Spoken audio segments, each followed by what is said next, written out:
এটাই কিন্তু perfect season সারা বছরের আচার বানিয়ে রাখার জন্যে। আজ বানাবো মিক্সড আচার। তার জন্য নিয়েছি গাজর, কাঁচা আম, পাতিলেবু, আদা আর লঙ্কা। সব কিছুকে খুব সুন্দর করে ছোট ছোট করে কেটে নিয়েছি। আর একদিকে আমি 250 সর্ষের তেলকে একটু গরম করে নিয়ে তাতে দিলাম 5 ফোড়ন আর জোয়ান।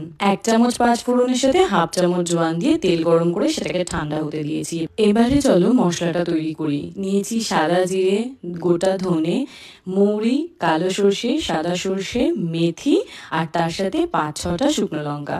আর দিয়ে দিচ্ছি বিট নুন দিয়ে খুব ভালো করে মশলাটাকে ভেজে নিয়ে তারপর এখানে আমি মিক্সিতে গুঁড়ো করে নিলাম।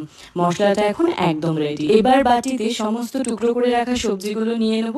দিচ্ছি এখানে স্বাদ মতো বিট নুন, মনে রাখতে হবে মশলাতেও নুন আছে সেই বুঝে দেবো। দিচ্ছি 1 চামচ চিনি, সেই ভাজা মশলা যেটা করে রেখেছিলাম সেটা ভর্তি করে 2 চামচ হলুদ, কাশ্মীরি লঙ্কার গুঁড়ো আর আচারটা সারা বছর ভালো রাখার জন্য ভিনেগার আর যে গরম করে তেলটা রেখেছিলাম সেটা ঠান্ডা হয়ে যাওয়ার পর সেই তেলটা।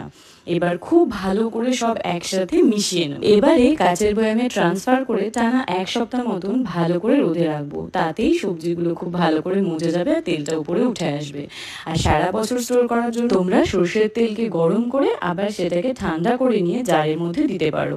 আর একটু একটু রোদ দিয়ে নিলে সারা বছর আচারটা ভালো থাকবে। এই মিক্সড আচারটা কেমন লাগলো অবশ্যই কিন্তু কমেন্ট করে জানিও। বাই।